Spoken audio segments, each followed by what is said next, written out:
2024 Q&A webcast. My name is Martin Viecha, VP of Investor Relations, and I'm joined today by Elon Musk, Vaibhav Taneja, and a number of other executives.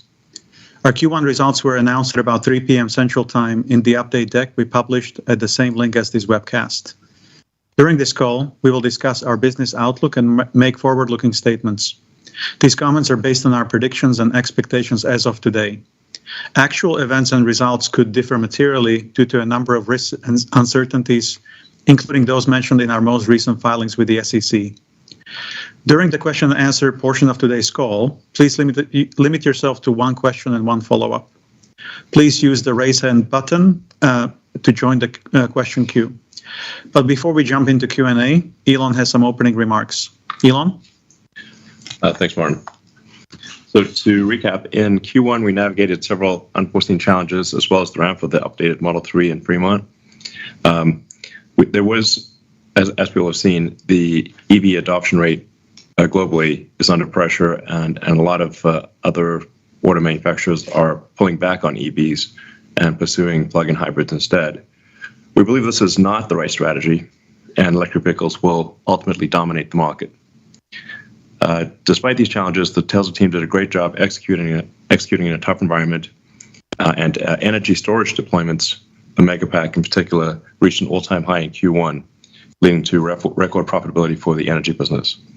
And that looks likely to continue to increase in the quarters and years ahead. It will increase. We actually know that it will. Significantly faster than the car business, as we expected. We also continued to expand our AI training capacity in Q1, more than doubling our training compute sequentially. In terms of the new product roadmap, there's been a lot of talk about our upcoming vehicle line in the past several weeks. We've updated our future vehicle lineup to accelerate the launch of new models ahead of previously mentioned start of production in the second half of 2025. So we expect it to be more like the early 2025, if not late this year. These new vehicles, including more affordable models, will use aspects of the next generation platform, as well as aspects of our current platforms, and will be able to be produced on the same manufacturing lines as our current vehicle lineup. So it's not contingent on any new factory or massive new production line. It'll be made on our current production lines much more efficiently. And we think this should allow us to get to over 3 million vehicles of capacity when realized to the full extent.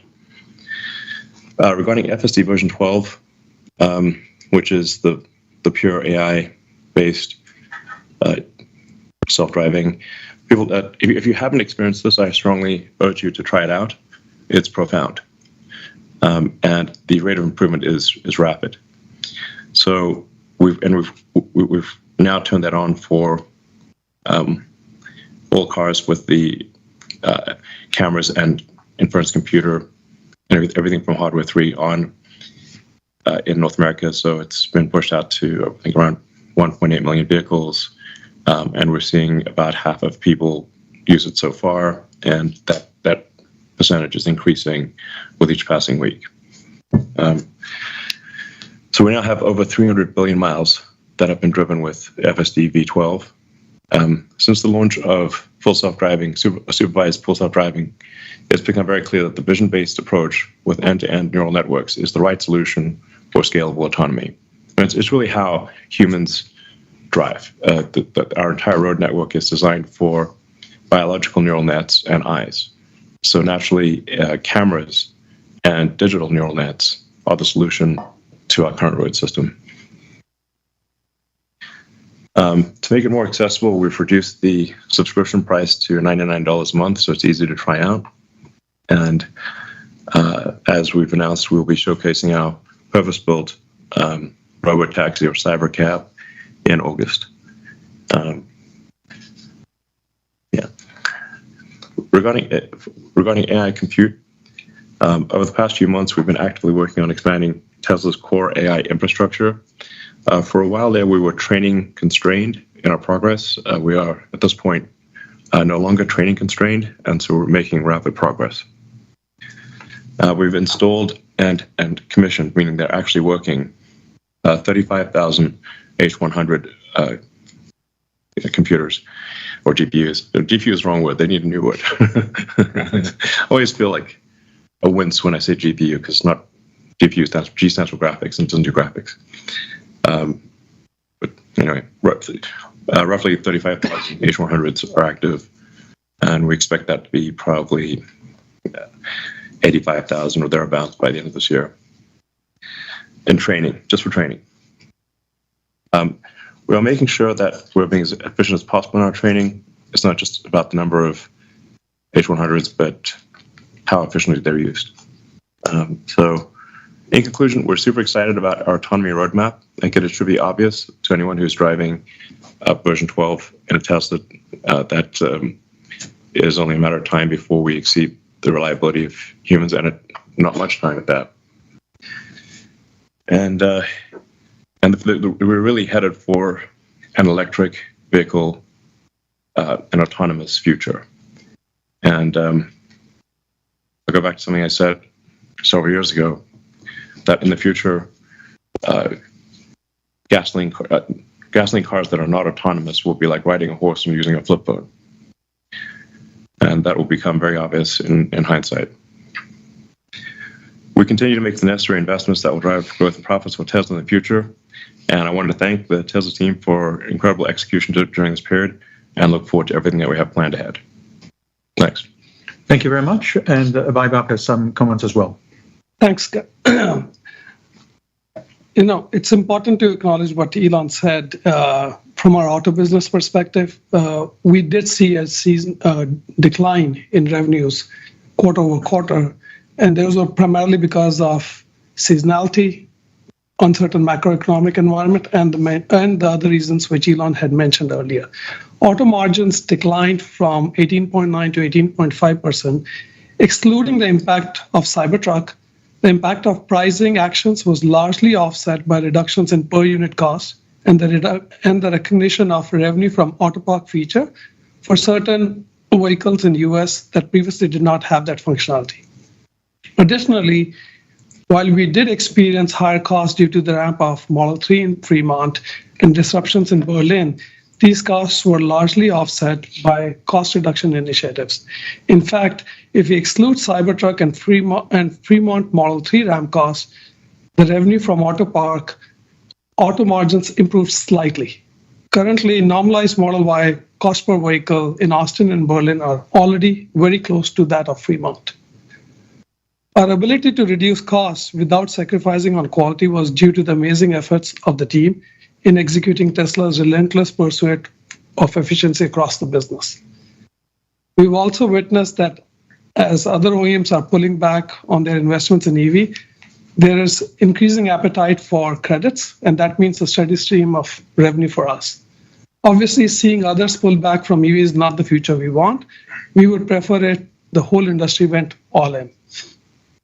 On the demand front, we have undertaken a variety of initiatives, including lowering the price of both the purchase and subscription options for FSD, launching extremely attractive leasing specials for the Model 3 in the US for $299 a month, and offering attractive financing options in certain markets.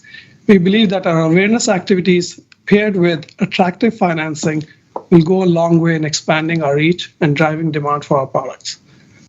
Our energy business continues to make meaningful progress with margins reaching a record of 24.6%.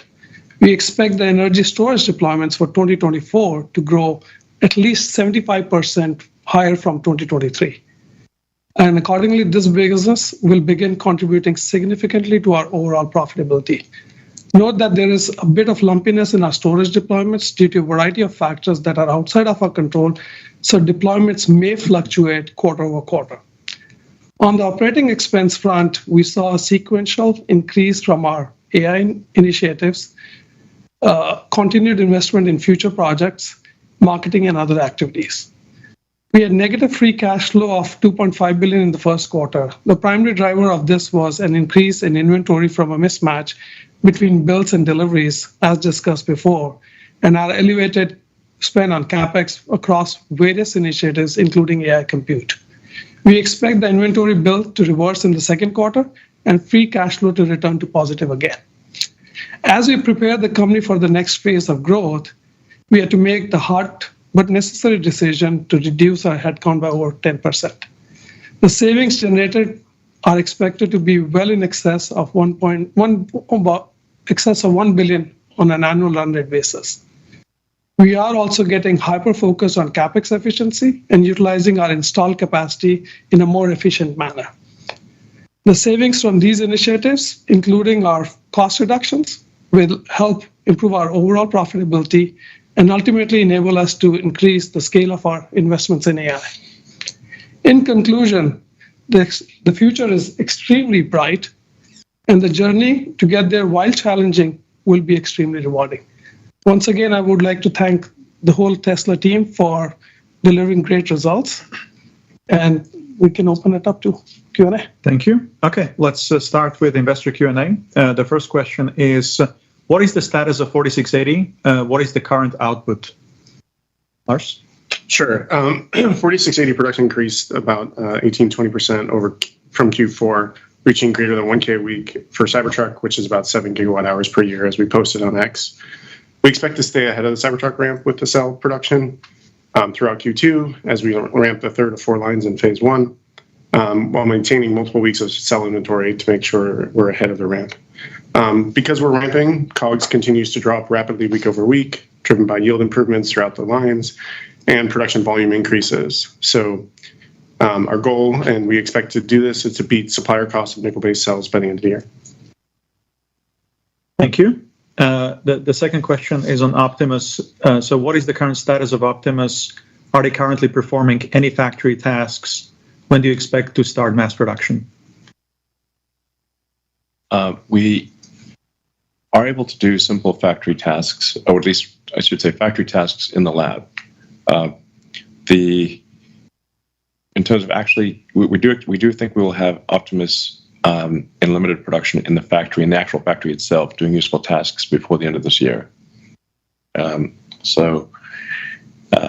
then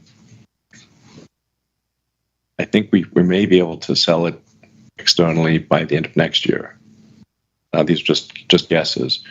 As I've said before, I think Optimus will be more valuable than everything else combined. Because if you've got a sentient humanoid robot that is able to navigate reality and do tasks at request, there is no meaningful limit to the size of the economy. So that's what's going to happen. And I think Tesla is best positioned of any humanoid robot maker to be able to reach volume production with efficient inference on the robot itself. This perhaps is a point that is worth emphasizing. Tesla's AI inference efficiency is vastly better than any other company. No, there's no company even close to the inference efficiency of Tesla. We've had to do that because we were constrained by the inference hardware in the car. We didn't have a choice. But that will pay dividends in many ways. Thank you. The third question is, what is Tesla's current assessment of the pathway towards regulatory approval for unsupervised FSD in the US? And how should we think about the appropriate safety threshold compared to human drivers? Sure. I can start. There are a handful of states that already have adopted autonomous vehicle laws. These states are paving the way for operations, while the data for such operations guides a broader adoption of driverless vehicles. I think Ashok can talk a little bit about our safety methodology, but we expect that these states and the work ongoing, as well as the data that we're providing, will pave the way for a broad-based regulatory approval in the US at least, and then other countries as well. Yeah. It's actually been pretty helpful that other autonomous car companies have been cutting a path through the regulatory jungle. That's actually quite helpful. And they have obviously been operating in San Francisco for a while. think they got approval for City of LA. So these approvals are happening rapidly. I think if you've got at scale a statistically significant amount of data that shows conclusively that the autonomous car has, let's say, half the accident rate of a human-driven car, I think that's difficult to ignore, because at that point, stopping autonomy means killing people. So I actually do not think that there will be significant regulatory barriers, provided there is conclusive data that the autonomous car is safer than a human-driven car. And in my view, this will be much like elevators. Like, elevators used to be operated by a guy with a relay switch, but sometimes that guy would get tired or drunk or just make a mistake and shear somebody in half between floors. So now we just get in an elevator and press a button. We don't think about it. In fact, it's kind of weird if somebody's standing there with a relay switch. That'll be how cars work. You just summon a car using your phone. You get in, it takes you to a destination, you get out. You don't even think about it. You don't even think about it. Just like an elevator. It takes you to your floor. That's it. Don't think about how the elevator is working or anything like that. Now, something I should clarify is that Tesla will be operating the fleet. So you can think of like how Tesla, think of Tesla like, I don't know, some combination of Airbnb and Uber, meaning that, there'll be some number of cars that Tesla owns itself and operates in the fleet. There'll be some number of cars, and then there'll be a bunch of cars where they're owned by the end user, but that end user can add or subtract their car to the fleet whenever they want.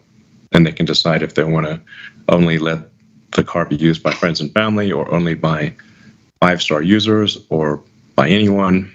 And at any time, they could have the car come back to them and be exclusively theirs, like an Airbnb. You could rent out your guest room or not anytime you want. As our fleet grows, we have 7 million cars, 9 million cars, eventually tens of millions of cars worldwide. With a constant feedback loop, every time something goes wrong, that gets added to the training data, and you get this training flywheel happening in the same way that Google search has the sort of flywheel. It's very difficult to compete with Google because people are constantly doing searches and clicking, and Google's getting that feedback loop. It's the same with Tesla, but at a scale that is maybe difficult to comprehend, but ultimately it'll be tens of millions. I think there's also some potential here for an AWS element down the road, where if we've got very powerful inference, because we've got a hardware 3 in the cars, but now all cars are being made with hardware 4. Hardware 5 is pretty much designed and should be in cars hopefully towards the end of next year. And there's a potential to have to run, when the car is not moving, to actually run distributed inference. So kind of like AWS, but distributed inference. Like, it takes a lot of computers to train an AI model, but many orders of magnitude less compute to run it. So if you can imagine a future perhaps where there's a fleet of 100 million Teslas, and on average they've got like maybe a kilowatt of inference compute, that's 100 gigawatts of inference compute distributed all around the world. It's pretty hard to put together 100 gigawatts of AI compute. And even in an autonomous future where the car is perhaps used, instead of being used 10 hours a week, is used 50 hours a week, that still leaves over 100 hours a week where the car inference computer could be doing something else. And it seems like it would be a waste not to use it. Ashley, do you want to chime in on peer process and safety? Yeah, we have like multiple tiers of validating the safety. For like in any given week, we train hundreds of neural networks that can produce different trajectories for how to drive the car. We replay them through the millions of clips that we have already collected from our users and our own QA. Those are like critical events, like someone jumping out in front, or like other critical events that we have gathered a database over many, many years. And we replay through all of them to make sure that we are net improving safety. And on top of it, we have simulation systems that also try to recreate this and test this in closed loop fashion. Once all of this is validated, we give it to our own QA drivers. We have hundreds of them in different cities, in San Francisco, Los Angeles, Austin, New York, a lot of different locations. They are also driving this and collecting real-world miles, and we have an estimate of what are the critical events, are they a net improvement compared to the previous week's builds. And once we have confidence that the build is a net improvement, then we start shipping to early users, like 2,000 employees initially, that they would like get the build. They would give feedback on like if it's an improvement, or are they noticing some new issues that we did not capture in our own QA process. And only after all of this is validated, then we go to external customers. And even when we go external, we have like live dashboards of monitoring every critical event that's happening in the fleet, sorted by the criticality of it. So we are having a constant pulse on the build's quality and the safety improvement along the way. And then any failures, like Elon alluded to, you'll get the data back, add it to the training, and that improves the model in the next cycle. So we have this like constant feedback loop of issues, fixes, evaluations, and then it rinse and repeat. And especially with the new V12 architecture, all of this is automatically improving without requiring much engineering interventions, in the sense that engineers don't have to be creative in like how they code the algorithms. It's mostly learning on its own based on data. So you see that, okay, we failed here, or like this is how a person shows, this is how you drive this intersection or something like that. We get the data back, we add it to the neural network, and it learns from that training data automatically, instead of some engineers saying that, oh, here you must rotate the steering wheel by this much or something like that. There's no hard if-else conditions. It's everything is neural network. It's very soft. It's probabilistic. So it will adapt its probability distribution based on the new data that it's getting. Yeah, and we do have some insight into how good the things will be in, like, let's say 3 or 4 months, because we have advanced models that are far more capable than what is in the car, but have some issues with them that we need to fix. So there'll be a step change improvement in the capabilities of the car, but it'll have some quirks that are that need to be addressed in order to release it. As Ashok was saying, we have to be very careful in what we release to the fleet, or to customers in general. So like if we look at, say, 12.4 and 12.5, which are really could arguably even be version 13 and version 14, because it's pretty close to a total retrain of the neural nets in each case, or substantially different. So we have good insight into where the models, how well the car will perform in, say, 3 or 4 months. Yeah. In terms of like scaling laws, people in the AI community generally talk about model scaling laws, where they increase the model size a lot, and then they have corresponding gains in performance. But we have also figured out scaling laws in other axes. In addition to the model size scaling, we can also have data scaling. You can increase the amount of data you use to train the neural network, and that also gives similar gains. And you can also scale up by training compute. You can train it for much longer and get on more GPUs or more Dojo nodes, and that also gives better performance. And you can also have architecture scaling, where you come up with better architectures that for the same amount of compute produce better results. So a combination of model size scaling, data scaling, training compute scaling, and the architecture scaling, we can basically if we continue scaling based on this ratio, we can sort of predict future performance. Obviously, it takes time to do the experiments, because it takes few weeks to train. It takes few weeks to collect tens of millions of video clips and process all of them. But you can estimate what's going to be the future progress based on the trends that we have seen in the past, and they've generally held true based on the past data. Okay, thank you very much. Let's go to the next question, which is, can we get an official announcement of the timeline for the $25,000 vehicle? I think Elon mentioned it in the opening remarks, but as you mentioned, we're updating our future vehicle lineup to accelerate the launch of our low-cost vehicles in a more CapEx efficient way. That's our mission, to get the most affordable cars to customers as fast as possible. These new vehicles we built on our existing lines and open capacity, and that's a major shift, to utilize all our capacity with marginal CapEx before we go spend high CapEx to do anything. Yeah, we'll talk about this more on August 8th. But really the way to think of Tesla is almost entirely in terms of solving autonomy and being able to turn on that autonomy for a gigantic fleet.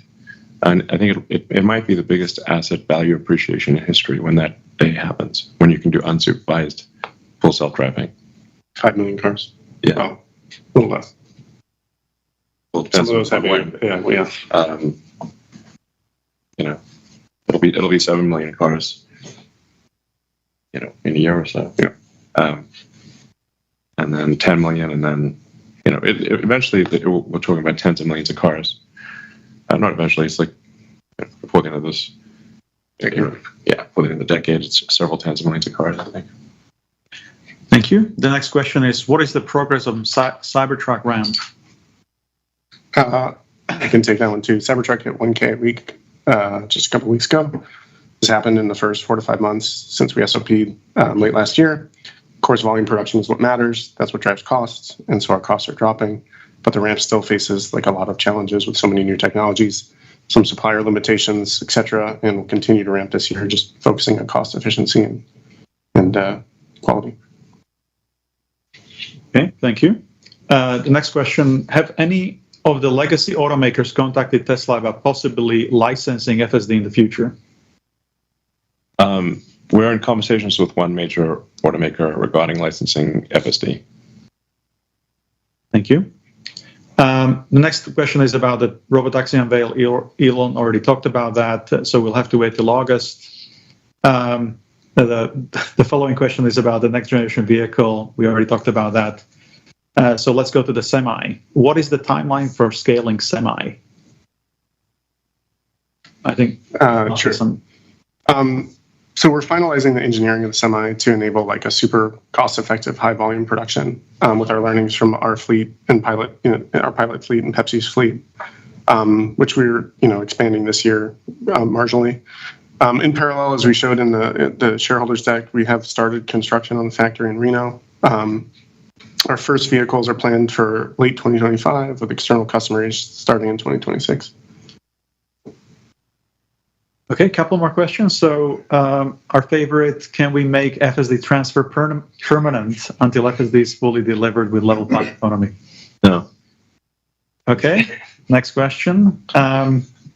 What is gating the production ramp at Lathrop? Where do you see the megapack run rate at the end of the year?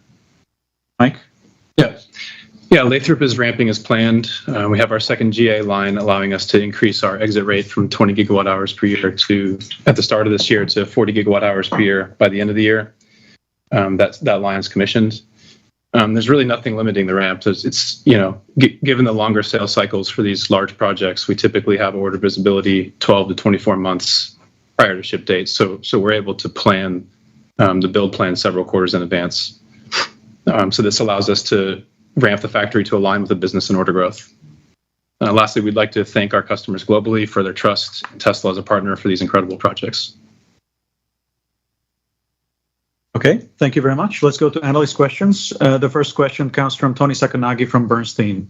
Tony, please go ahead and unmute. Thank you for taking the question. I was just wondering if you could elaborate a little bit more on kind of the new vehicles that you talked about today. Are these tweaks on existing models, given that they're going to be running on the same lines, or are these new models, and how should we think about them, in the context of the Model 3 Highland update? What will these models be like relative to that? And given the quick time frame, Model 3 Highland has required a lot of work and a lot of retooling. Maybe you can help put that all in context. Thank you. And I have a follow-up, please. I think we've said all we will on that front. So what's your follow-up? It's a more personal one for you, Elon, which is that you're leading many important companies right now. Maybe you can just talk about where your heart is at in terms of your interests, and do you expect to lessen your involvement with Tesla at any point over the next 3 years?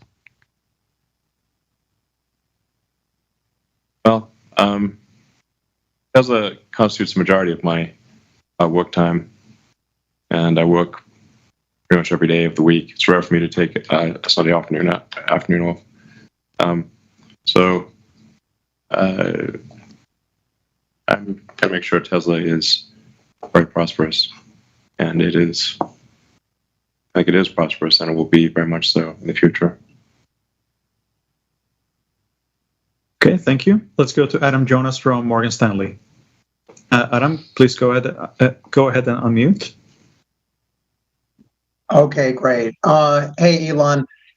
So you and your team on volume expect a 2024 growth rate notably lower than that achieved in 2023. But what's your team's degree of confidence on growth above 0%? Or in other words, does that statement leave room for potentially lower sales year on year?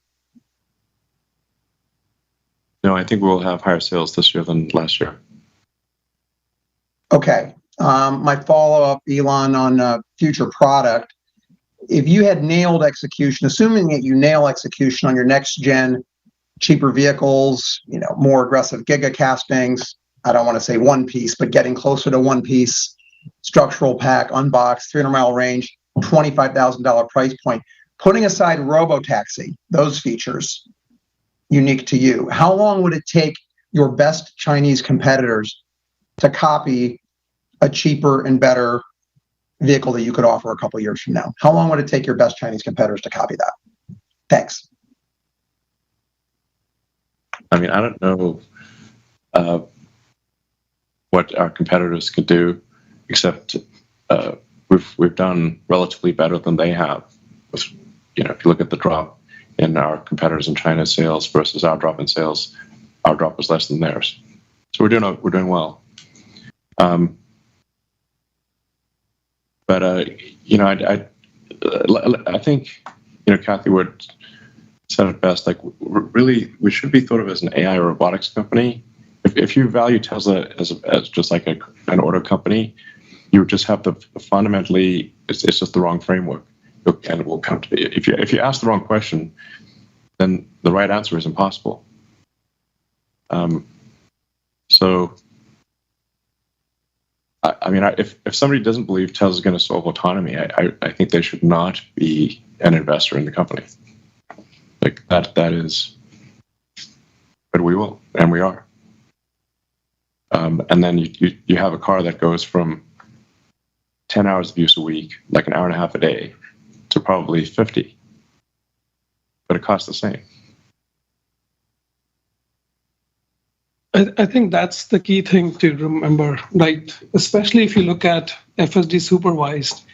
If you didn't believe in autonomy, they should give you a preview that this is coming. It's actually getting better day by day. Yeah, if you've not tried the FSD 12.3, and like I said, 12.4 is going to be significantly better, and 12.5 even better than that, and we have visibility into those things, then you really don't understand what's going on. It's not possible. Yeah, and that's why we can't just look at just as a car company, because a car company would just have a car. But here we have more than a car company, because the cars can be autonomous. And like I said, it's happening. Yeah, this is all in addition to Tesla working. The overall AI community is just like improving rapidly. Yeah. Yeah, I mean, we're putting the actual auto in automobile. So, so sort of a lot of it, we like, well, sort of like, tell us about future horse carriages you're making. I'm like, well, actually, it doesn't need a horse. That's the whole point. And that's really the whole point.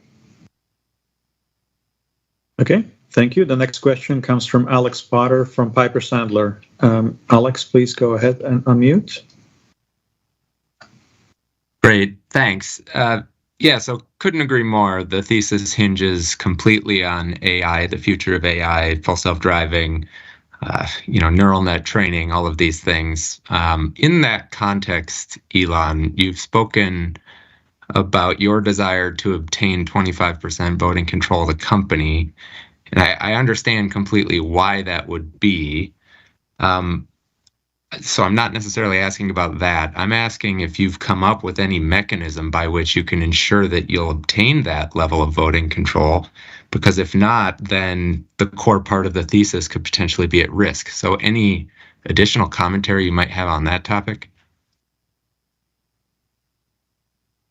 Well, I think no matter what, Tesla, even if I got kidnapped by aliens tomorrow, Tesla will solve autonomy, maybe a little slower, but it would solve autonomy for vehicles at least. I don't know if it would win on with respect to Optimus or with respect to future products, but it would. But there's enough momentum for Tesla to solve autonomy, even if I disappeared for vehicles. Now there's Okay. a whole range of things we can do in the future beyond that. I'd be more reticent with respect to Optimus. If we have a super sentient humanoid robot that can follow you indoors and that you can't escape, we're talking Terminator level risk, then I'd be uncomfortable with, if there's not some meaningful level of influence over how that is deployed.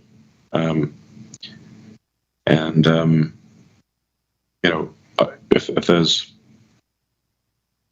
shareholders have an opportunity to ratify or re-ratify the sort of competition, I guess I can't say that. Whatever, but that is a fact. They have an opportunity. Okay. Very good. And we'll see if the company generates a lot of positive cash flow, we could obviously buy back shares. All right, that's actually all very helpful context. Thank you. Maybe one final question, then I'll pass it on. OpEx reductions. Thank you for quantifying the impact there. I'd be interested also in potentially more qualitative discussion of what the implications are for these headcount reductions. What are the types of activities that you're presumably sacrificing as a result of parting ways with these folks? Thanks very much. So, like we said, we've done these headcount reductions across the board. And, as companies grow over time, there are certain redundancies, there's some duplication of efforts which happens in certain areas. So you need to go back and look at where all these pockets are, get rid of it. So we're basically going through that exercise wherein we're like, hey, how do we set this company right for the next phase of growth? And the way to think about it is, any tree which grows, it needs pruning. This is the pruning exercise which we went through. And at the end of it, we'll be much stronger and much more resilient to deal with the future, because the future is really bright. Like I said in my opening remarks, we just have to get through this period and get there. Yeah, we're not giving up anything that it's significant that I'm aware of. So we've had a long period of prosperity from 2019 to now, and so if a company sort of organizationally is 5% wrong per year, that accumulates to 25-30% of inefficiency. We've made some corrections along the way, but it is time to reorganize the company for the next phase of growth. And you really need to reorganize it, just like a human. When we start off with one cell and become a zygote and blastocyst, and you start growing arms and legs, and briefly you have a tail. And so. But you shed the tail. You shed the tail, hopefully, and then you're a baby. And you basically you have to be different. The organism, a company is kind of like a creature growing, and if you don't reorganize it for different phases of growth, it will fail. You can't have the same organizational structure if you're 10 cells versus 100 versus a million versus a billion versus a trillion. Where humans are like around 35 trillion cells. It doesn't feel like it feels like, feel like one person, but you're basically a walking cell colony of roughly 35 trillion, depending on your body mass, and about 3 times that number in bacteria. So, anyway, you've got to reorganize the company for a new phase of growth, or it will fail to achieve that growth. Thank you. Let's go to Mark Delaney from Goldman Sachs. Mark, please go ahead and unmute. Yes, good afternoon. Thanks very much for taking the question. The company had previously characterized potential FSD licensing discussions as in the early phase, and some OEMs had not really been believing in it. Can you elaborate on how much the licensing business opportunity you mentioned today has progressed? And is there anything Tesla needs to achieve with the technology in terms of product milestones in order to be successful at reaching a licensing agreement, in your view? Well, I think it just needs to be obvious that our approach is the right approach. And I think it is. I think we're now with 12.3. If you just have the car drive you around, it is obvious that our solution, with a relatively low cost inference computer and standard cameras, can achieve self-driving. No LiDARs, no radars, no ultrasonics, nothing. Just no heavy integration work for the vehicle manufacturers. Yeah, it's so it would really just be a case of having them use the same cameras and inference computer and licensing out software. And but it's once it becomes obvious that if you don't have this in a car, nobody wants your car. Yeah, it's like it's a smart car. I still remember back when Nokia was king of the hill. Dominating the cell phone industry. Yeah, crushing. And then I saw them come out with a smartphone that was basically a brick with limited functionality. And then the iPhone and Android. But people still did not understand that all the phones are going to be that way. There's not going to be any flip phones. There'll be a niche product. Or home phones. Yeah, not even exactly. When was the last time you saw a home phone? Is it like an I have no idea. Yeah. In a hotel. Sometimes in a hotel. Yeah, the hotels have them. Yeah. So the people don't understand all cars will need to be smart cars, or you will not sell this. The car will not. Nobody will buy it. Once that becomes obvious, I think licensing becomes not optional. Becomes a method of survival. Yeah, so it's license it, or nobody will buy your car. I mean, one other thing which I'll add is, in the conversations which we've had with some of these OEMs, I just want to also point out that they take a lot of time in their product life cycle. Yeah. They're talking about years before they will, put it in their product. We might have a licensing deal earlier than that, but it takes a while.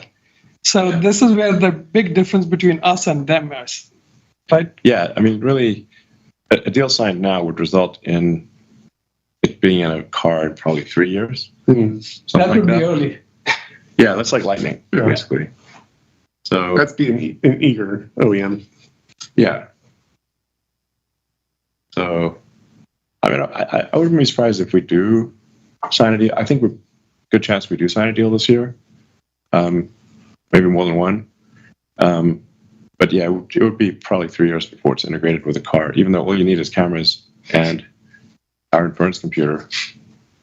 So it's like not a massive design change.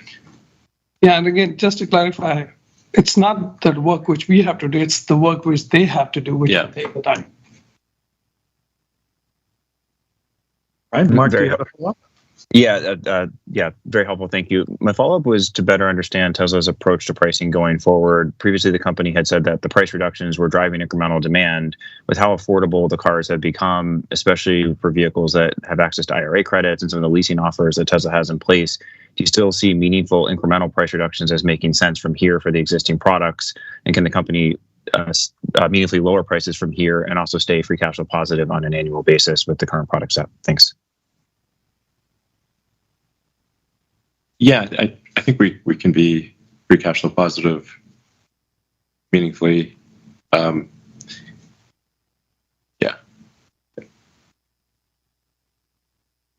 I think Vaibhav said it in his opening remarks, like our cost down efforts, we basically were offsetting the price cuts. That's what I was gonna say. Goal. Like we're trying to give it back to the customers.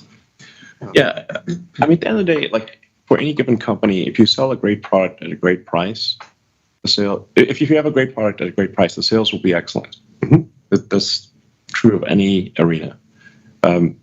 So over time, we do need to keep making sure that that it's a great product at a great price, and moreover, that price is accessible to people. So it's not, you have to solve both the value for money and the fundamental affordability question.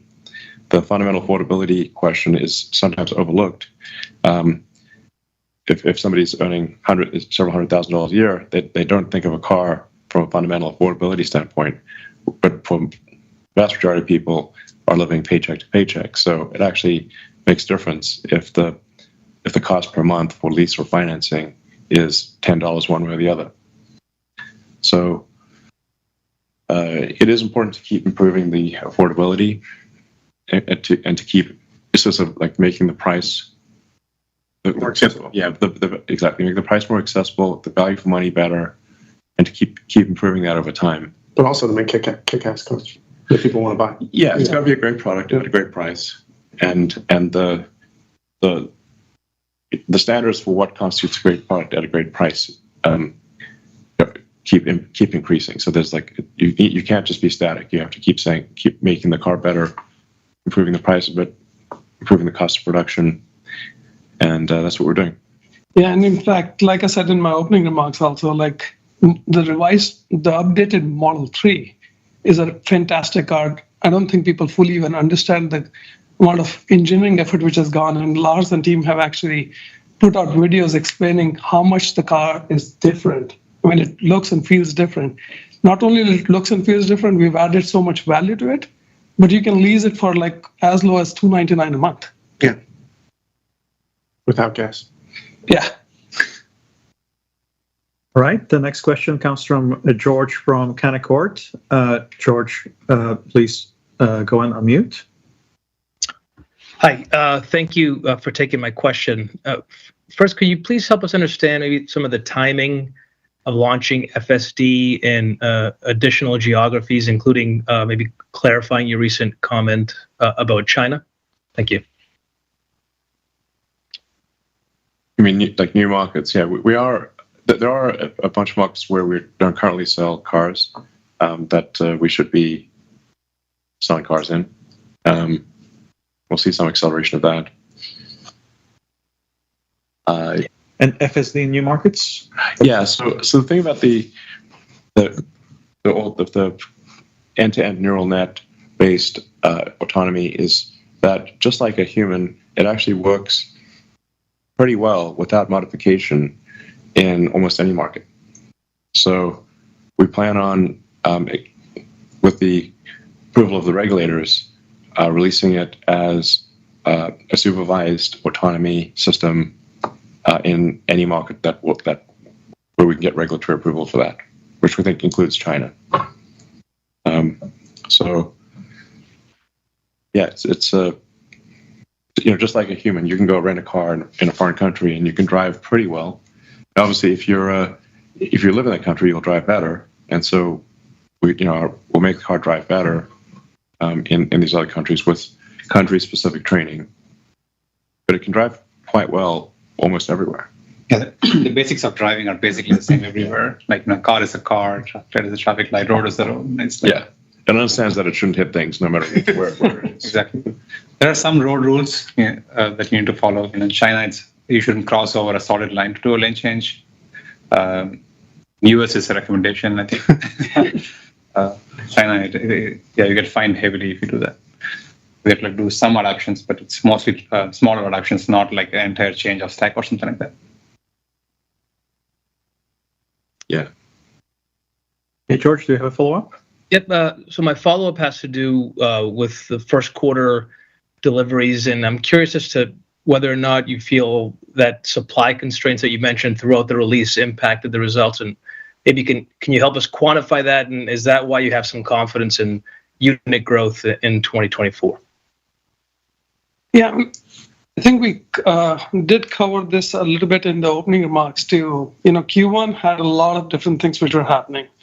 Seasonality was a big one. Continued pressure from the macroeconomic environment. We had attacks at our factory. We had Red Sea attacks. We're ramping Model 3. We're ramping Cybertruck. All these things are happening. I mean, it almost feels like a culmination of all those activities in a constrained period.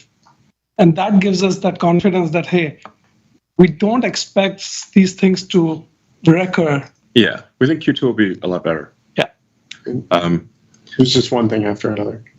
Our attacks are crazy. Yeah, exactly. It's just, if you've got cars that are sitting on ships, they obviously cannot be delivered to people. And if you've got excess demand for Model 3 or Model Y in one market, but you don't have it there, it's an extremely complex logistics situation. So and I'd say also we did overcomplicate the sales process, which we've just in the past week or so have greatly simplified. So it became far too complex to buy a Tesla, whereas it should just be you can buy the car in under a minute.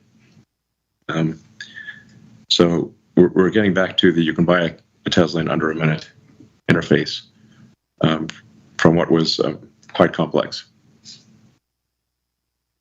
Okay, thank you. Let's go to Colin Rush from Oppenheimer. Colin, go ahead and unmute, please. Thanks so much, guys. Given the pursuit of Tesla really as a leader in AI for the physical world, and your comments around distributed inference, can you talk about what that approach is unlocking beyond what's happening in the vehicle right now?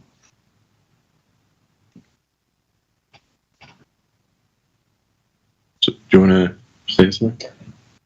Yeah, you mentioned like the car, even when it's a full robotaxi, it's probably going to be used around 50 hours a week. That's my guess, like a third of the hours of the week.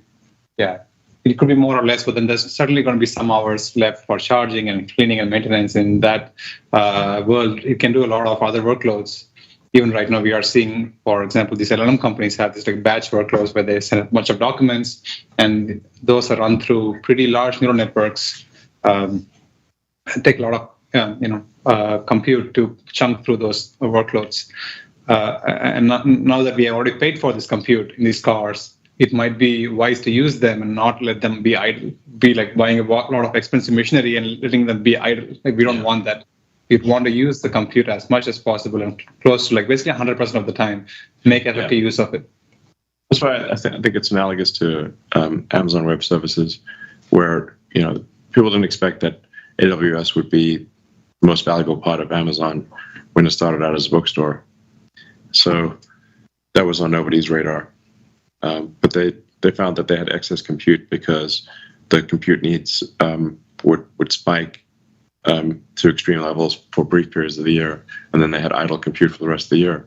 So then what should they do with all that excess compute for the rest of the year? That's Monetize it. Yeah, monetize it. So it seems like kind of a no-brainer to say, okay, if we've got millions and then tens of millions of vehicles out there where the computers are idle most of the time, that we might as well have them do something useful. Yeah, exactly. And then, I mean, if you get like to the 100 million vehicle level, which I think we will at some point get to, then, and you've got a kilowatt of usable compute, and maybe you're on hardware 6 or 7 by that time, then you really, I think you'd have on the order of 100 gigawatts of usable compute, which might be more than anyone, more than any company, probably more than any company. Yeah, probably. Because it takes a lot of intelligence to drive the car anyway. And when it's not driving the car, you just put this intelligence to other uses, just solving scientific problems. Just like a human. Or answering dumb questions for someone else. We've already learned a lot about deploying workloads to these compute nodes. And yeah. They And unlike laptops and our cell phones, it is totally under Tesla's control. So it's easier to distribute the workload across different nodes as opposed to asking users for permission on their own cell phones would be very tedious. Well, you just drain the battery on them. Yeah, exactly. The battery is also limited. So like technically, I suppose like Apple would have the most amount of distributed compute, but you can't use it because you can't get you can't just run the phone at full power and drain the battery. Yep. So whereas for the car, even if you're a kilowatt level inference computer, which is crazy power compared to a phone, if you've got a 50 or 60 kilowatt hour pack, it's still not a big deal to run. If you're plugged in, whether you're plugged in or not, it could be plugged in or not plugged in. You could run for 10 hours and use 10 kilowatt hours of your kilowatt of compute. Forever. Yeah. Already got a built-in liquid cooled thermal management. Yeah, it's exactly expense for data centers, so it's already there in the car. Exactly. So Yeah. it's distributed power generation. It's just distributed access to power and distributed cooling, and it's already paid for. Yeah, I mean, that distributed power and cooling, people underestimate that costs a lot of It's a money. really big Yeah, deal. it does. Yeah, and the capex is shared by the entire world. Yes. Sort of everyone owns a small Yeah. chunk, and they get a small profit out of it. Maybe. Yeah. Thanks so much, guys. And just my follow-up is a little bit more mundane. Looking at the 4680 ramp, can you talk about how close you are to target yields and when you might start to accelerate incremental capacity expansions on that technology?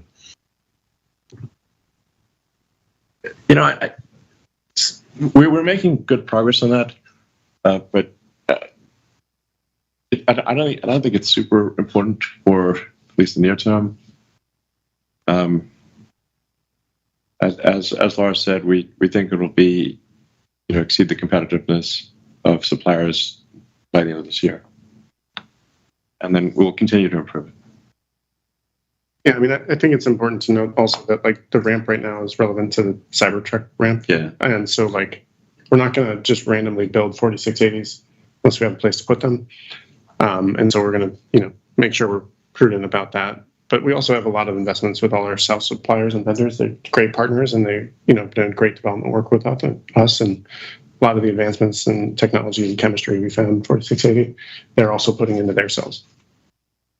Yeah, I mean, a big part of the 4680, in terms of doing internal cells, was a hedge against what would happen with our suppliers. Because for a while there, it was very difficult because every big car maker put in massive battery orders. And so the price per kilowatt hour of lithium-ion batteries went to crazy numbers, to crazy levels. Bonkers. Yeah, just bonkers. So, okay, we've got to have some hedge here to deal with, cost per kilowatt hours numbers that were double what we anticipated. If we have an internal cell production, then we have that hedge against demand shocks, with too much demand. That's really the way to think about it. It's not like we want to take on a whole bunch of problems that just for the hell of it. We did the cell program in order to address the crazy increase in cost per kilowatt hour from our suppliers due to gigantic orders placed by every car maker on Earth. So, okay, thank you. And the last question comes from Ben Kalo from Baird. Ben, go ahead and unmute.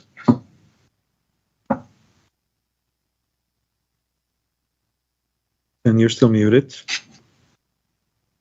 Well, I once again would just like to strongly recommend that anyone who is, I guess, thinking about the Tesla stock should really drive FSD 12.3. You can't, it is impossible to understand the company if you do not do this. All right, so since Ben is not unmuting, let's try Shreyas Patel from Wolf Research. Final question. Oh, hey, thanks so much. Just, Elon, during the Investor Day last year, you mentioned that auto COGS per unit for the next-gen vehicle would decline by 50% versus the current 3 and Y. I think that was implying something around $20,000 of COGS. About a third of that was coming from the unboxed manufacturing process. But I'm curious if you see an opportunity that some of the other drivers around powertrain cost reduction or material cost savings, would those be largely transferable to some of the new products that you're now talking about introducing?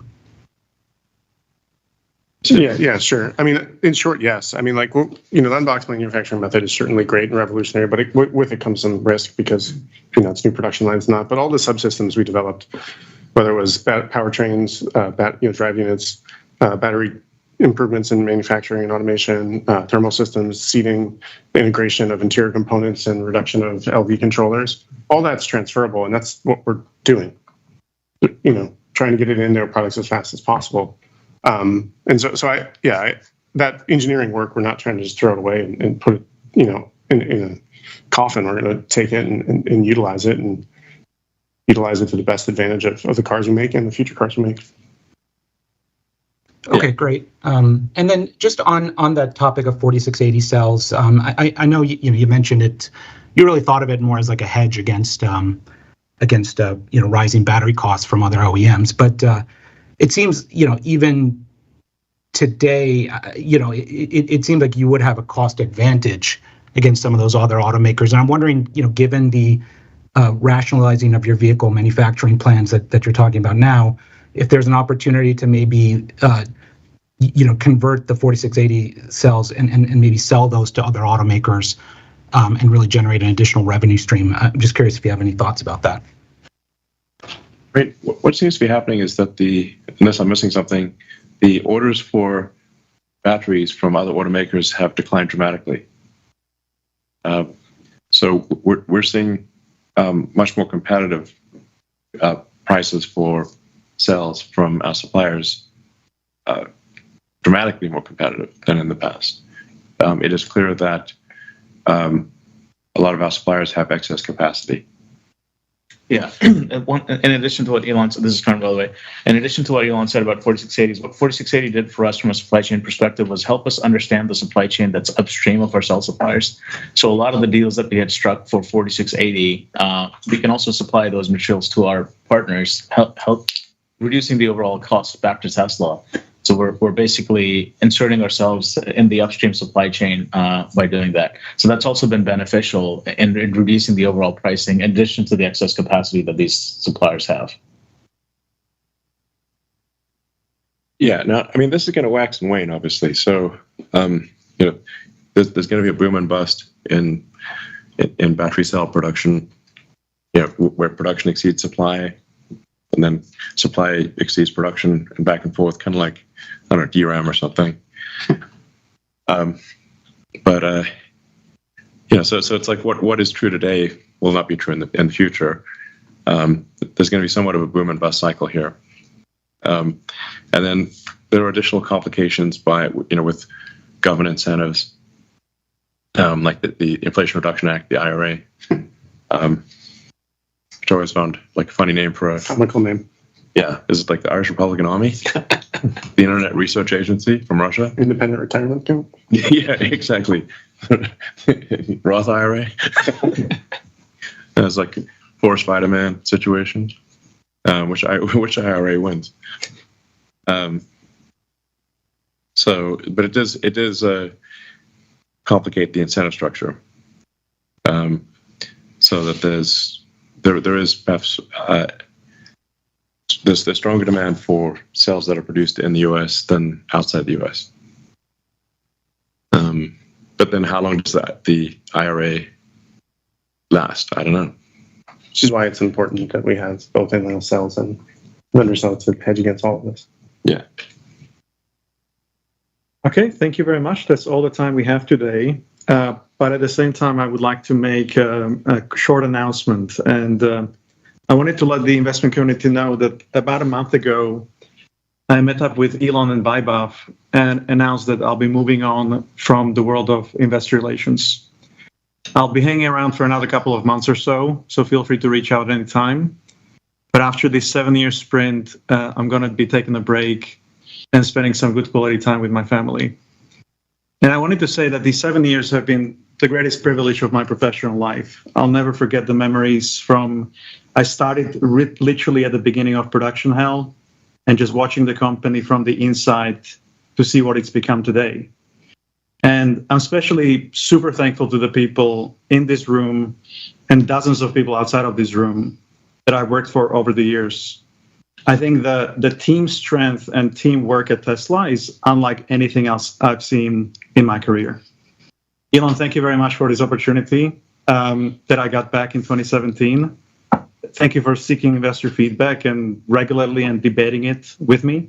Yeah, well, I mean, the reason I reached out to you was because I thought your analysis of Tesla was the best that I'd seen. Thank you. So, yeah, thank you for helping Tesla get to where it is today over 7 years. It's been a pleasure working with you. Thank you so much. And yeah, thank you for all the thousands of shareholders that we've met over the years and walked around factories, and loved all the interactions, even the tough ones. And yeah, looking forward to the call in the next 3 months, but I'll be on the other side listening in. Thank you very much. Thanks.